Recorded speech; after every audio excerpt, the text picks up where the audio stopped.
Hello friends, welcome to garden tour number 4, 2023. Here we are in the Arbor garden and we're seeing the zinnias, cosmos, and pole beans and noodle beans looking really good, nice and lush and green. These are volunteers that I took out of the log garden and I mirrored it as much as I could on both sides. I do not know what color the cosmos or the zinnias are going to be, as they are volunteers from last year, so they really could be any color. And then the pole beans and the noodle beans were for saved seeds from last year. Now here we are at the sunflower bed, which only has a couple of sunflowers in it. I'm really struggling with these two front beds. I think it's the soil, but I'm not 100% sure. I do have some seeded sunflowers ready to go in here in probably about a week, so I'm hoping that those work out pretty well. And I may end up amending that soil before I actually put the new seedlings in. Moving on to this bed, I'm calling this the zinnia bed, as it greatly has zinnias in it. I do have cosmos and gladiolas in here as well. Look how beautiful and green that is. Zinnias always look so beautiful. And then here we have the gladiola, and I believe this is a flower stalk coming up. How cool does that look? I think it looks very cool. And the cosmos, which I'm really excited to see. These are the double Dutch pink cosmos, more gladiolas, and then the rest of these are zinnias. Now, even these zinnias aren't doing as well as I feel like they should be for as long as they've been in the ground. Once again, I do believe that it is the soil. That's really the only common denominator that I have between the two beds, is it has exactly the same soil on top. Now we're going to walk over here to the other bed.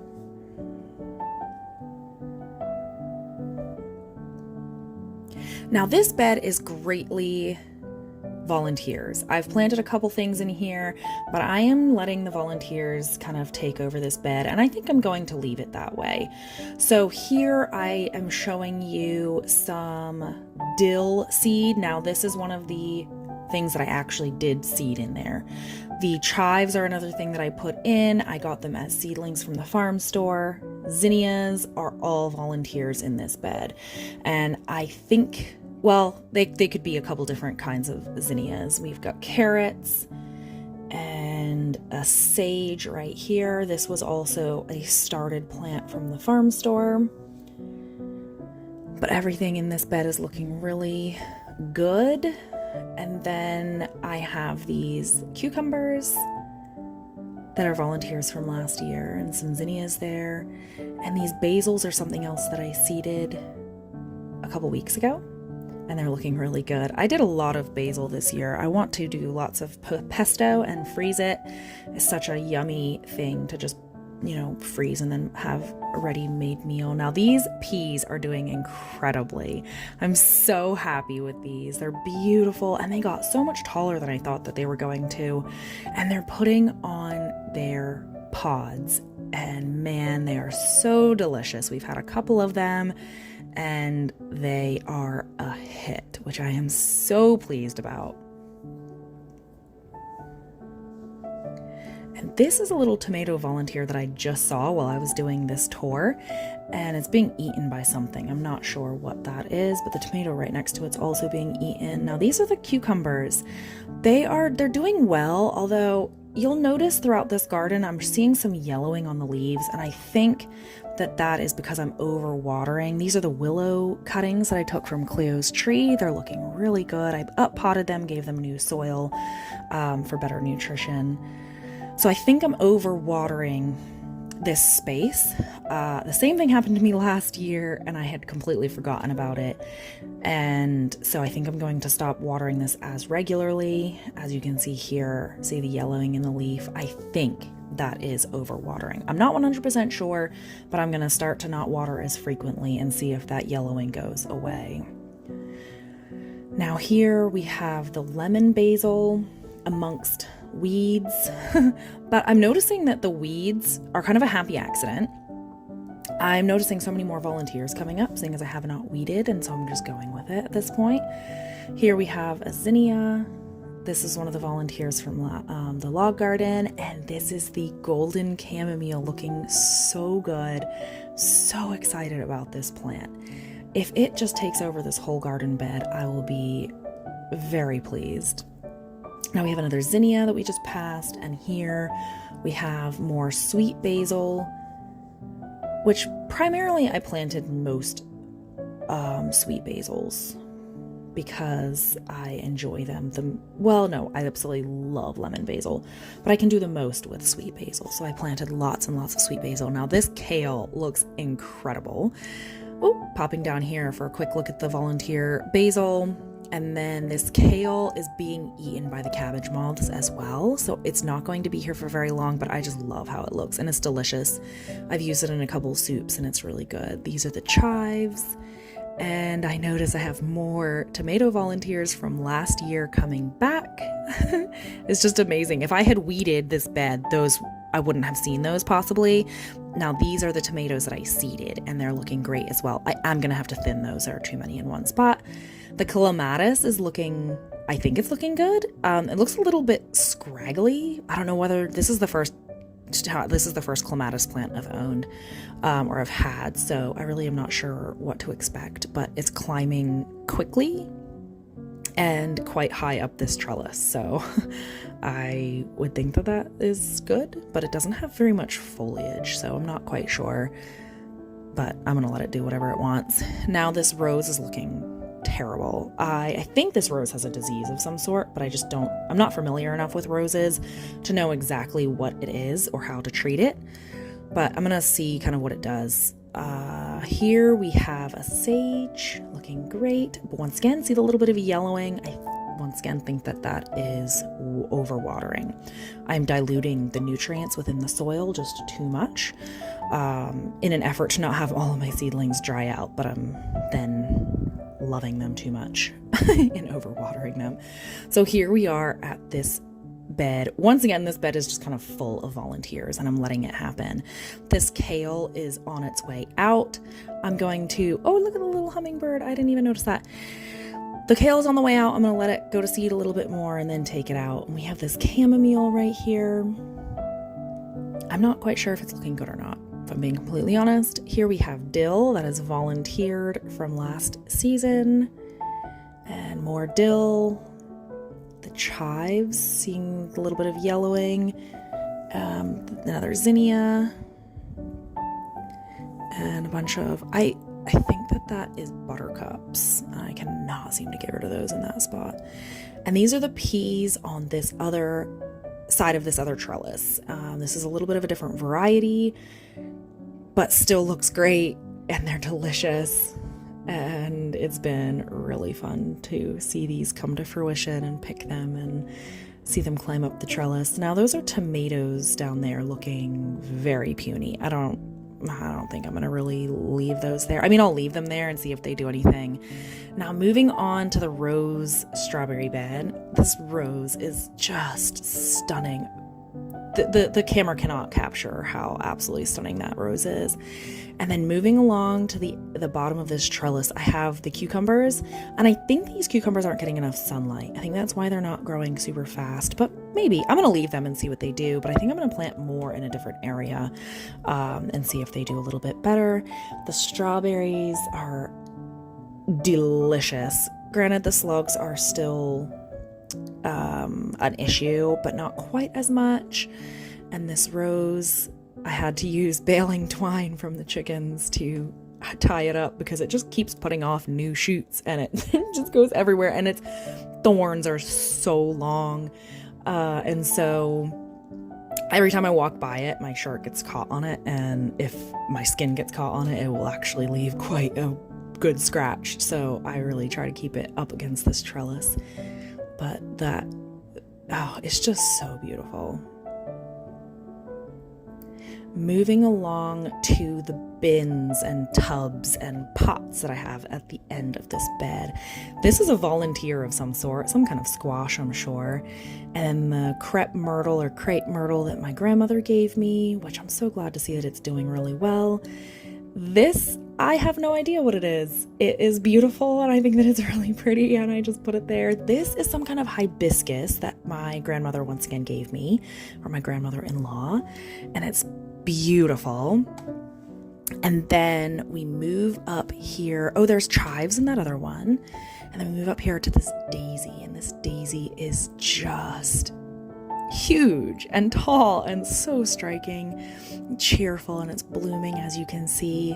This is the first bloom that it had, and oh, I just love daisies. There's just something so nostalgic about daisies for me. My siblings and I used to make daisy chains out in the field on a farm we used to live on, and so I think that daisies have very a comforting nostalgia for me, for sure. Here's an aerial view of the strawberries. Moving along the other side of this kale bed, you have more strawberries, and then you can see that the kale is much past its prime and going to seed. But how cool does that look? I just think that it's very cool, and it's so tall. It is starting to fall over. It's time for the kale to go. Now the perennial bed. This flower is taunting me. It will not bloom, although I think it's about to bloom. But I said that the last tour as well. But look how beautiful this garden bed is. It is just striking. That foxglove in the back, and whatever this plant is massive, and it just keeps getting bigger. I don't understand how it keeps getting bigger, but it does. And so you see, I mean, I think that it's about to bloom. It's become a game of patience for me, for sure, but it's just such a striking green plant also, so I'm happy it's there. Now, these little cosmos are definitely struggling. They are getting very leggy because they're getting shaded out by that huge plant. As well as these two. I actually transplanted these from behind the foxglove for the same reason. They're so leggy, but I'm gonna let them do what they're gonna do. This daisy of some sort, I think, and then this foxglove. Guys, isn't that just striking? Look at that color and how many shoots that it has, like how many flower stalks. It's just beautiful, and it's so tall. I mean, it's probably a good head and a half taller than I am, and I'm 5'6", so well, 5 3/4, but who's counting? Here we have the wheelbarrows, and this one with the nasturtiums is just looking amazing. This is the one that I scraped the seeds or scored the seeds before, so I will absolutely do that, and I absolutely recommend you doing that as well. And as I was doing this tour, I noticed that I have my first bloom on the nasturtiums, so that's really fun. And these nasturtiums are edible. I have never tried them. Both the leaves and the flowers are edible, I hear, and I hear that they are kind of spicy, like horseradish. Once again, I have never tried them. This year, that might change. Here we go with the foxglove on the other side. And I'm going to give you a close-up view, because if you guys could be right here in my garden, seeing and touching this flower, it's so velvety soft, and it looks like a fairy's slipper, and it is just breathtaking. It really, truly is a stunning, stunning plant. And the hummingbirds are back, and so I think that they really like this foxglove. As you can see, I have the hummingbird feeders right there beside it. And now I'm going to give you a side-by-side view of the wheelbarrows, and you can see one versus the other, but this other, the red wheelbarrow, has a lot more diversity in it.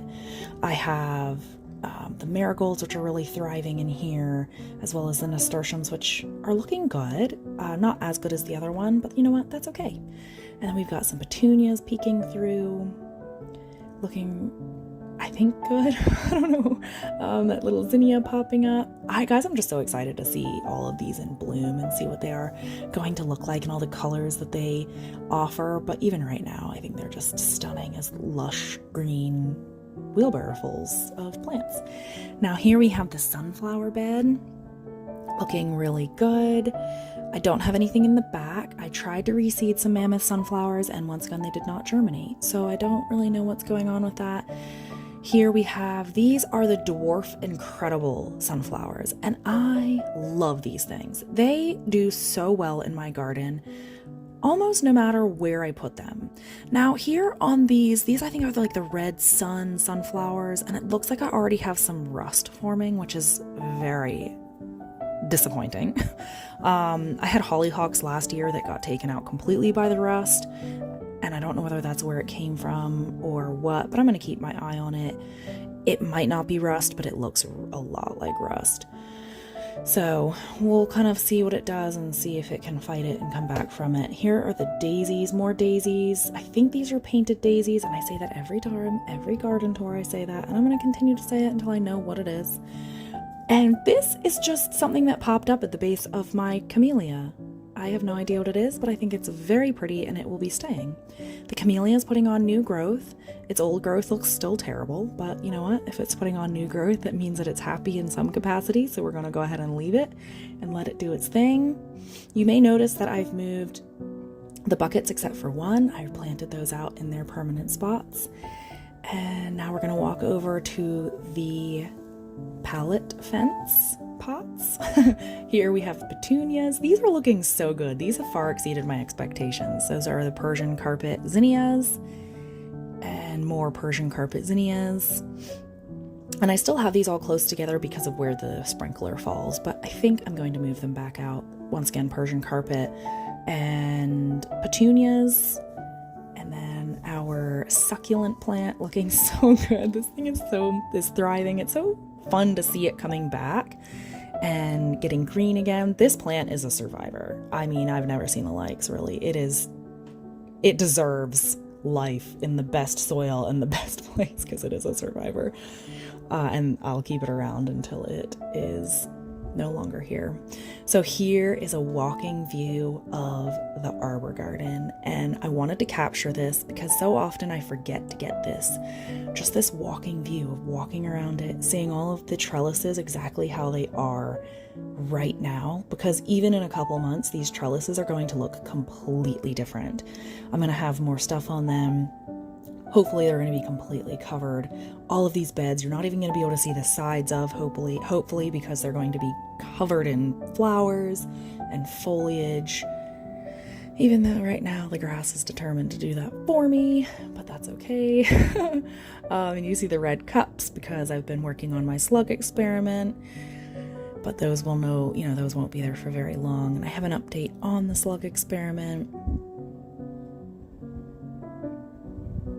This garden space is just so full of life, and so much of this life that I didn't even plant this year is just teaching me so much about gardening and about God and about me and just everything. I mean, that rose alone takes my breath away and teaches me so much about how patience and kindness and a little bit of faith and just going for it. All I have to do is just go for it. I literally took that rose out of the bushes in the backyard and put it there, and a year later it looks like that. I mean, I had no expectations for it, and there it is. And same with that daisy, the camellia, just all of it. Look at it. It's just beautiful. And this is all going to look so different in the next tour. I am going to start doing the tours more frequently because things are changing so rapidly. Here we are in the log garden, which is looking very different, and it's looking more lush. Things are really growing in this space. It is beautiful. Now you can see that I've taken some of the cabbages out. They were not thriving. They were also getting eaten by the caterpillars, so I went ahead and took those out. Here we are at the onions. Now the onions have no bulbs on them whatsoever, and they are starting to put on the flower stalks, which you see here. Now they've had flowers for a little while, and I'm really not sure whether I'm going to keep these here. The weeds are getting so bad and so out of control. I might end up just pulling them all and then using them as green onions, but I haven't decided yet. Here are the little basils that we planted the other day. They're looking great. And then the tomatoes, which are recently tied up, which is really good because that means that they're growing. So I'm tying them up now. Now some of them have blossoms on them, and I haven't decided yet whether I'm going to let that first set of blossoms actually stay. I think that they're well enough established that these are going to be okay, but I'm not quite sure whether I'm going to pull those off yet. And I'm showing you another set of blossoms here. I think all of them have blossoms coming on or opened at this point. Now, I do know that some varieties set blossoms much quicker, like the cherry tomato varieties and the vine varieties tend to set blossoms much quicker. There are some little basils and all of the weeds. This is where the cabbage plants were. I pulled a whole bunch of them up and gave them to the chickens, as you can see on the right and the left. I went ahead and pulled them out. And the grass and the weeds are pretty atrocious, but they're pretty easy to pull. So as I was walking by this one, I noticed somewhere around here. Oh yeah, right here. There's a really large snail just hanging out on this Brussels sprout. And I don't know whether the snails actually eat the Brussels sprouts or not. That's the first time I've seen a snail in the garden like that. These are all Brussels sprouts looking really cool. This sunflower is putting on little flower heads, which is really exciting. I'm so curious to see what this is going to look like. I have no idea what color it's going to be. My guess is it's going to be just some kind of yellow sunflower, which I am here for. I absolutely love sunflowers. All of those are Brussels sprouts, and this grass is just out of control. But so many things are volunteering in this space. I just found new volunteers last night while I was walking around the garden, and so you guys will see that in the next tour. But it is incredible. I'm learning so much about just letting it kind of do its thing and how many volunteers are coming back. Now, these are our little melon or squash plants, and I have no idea what it is. You can see that it's putting on a lot of blossoms. Granted, there are a lot of plants in this one small space, and this is what the fruit looks like, or I'm not sure whether it's fruit or vegetable at this point, but that's what it looks like at the moment. And all the weeds that I need to pull, and I left a couple because they looked okay, but I've since been out there. Last night I was walking around and they're looking pretty poorly, so I think I'm just going to go back there and pull them all out. And here we are, this one, and the head is hardish. Okay, here we are. We see the cabbage worms there, just going to town on these cabbages. And this is one of the downfalls of doing this particular crop at the time in my area that I did them, and I knew that was a risk, but I was willing to take that risk. Now, coming around here, we have the beans, and they're looking so good. Some of them aren't. Something is definitely eating them, but I think that they're thriving enough to where I'm just going to share with the pest at this point.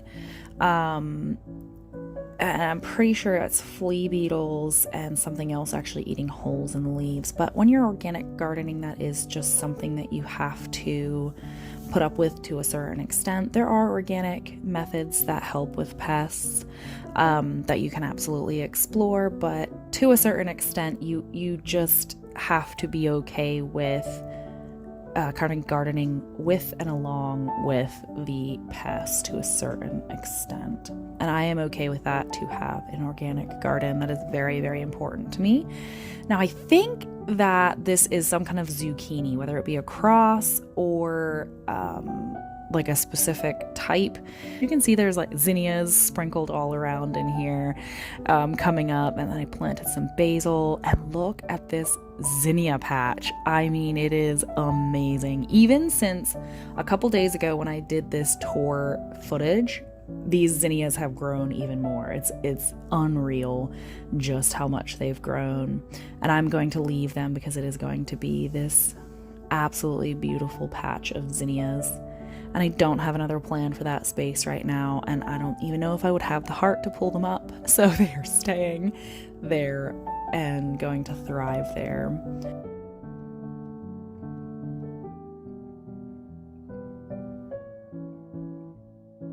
There are so many volunteers in here. I cannot even believe it. It's just such a blessing. Now here we're going over to the marigold, and then the the potatoes. And you saw a couple little volunteer squash or zucchini or something there. as well, and the potatoes are looking so good.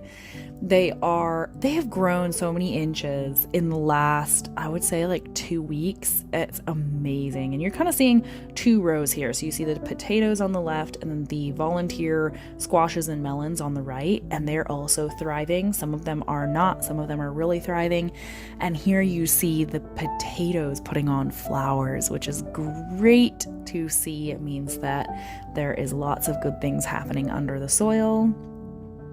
And we are soon to be digging potatoes. I say soon, not too soon. Now these are sunflowers that I seeded in the pots. I wanted to avoid the slugs, and so I've been taking these up off of the ground so that the slugs can't actually get to them.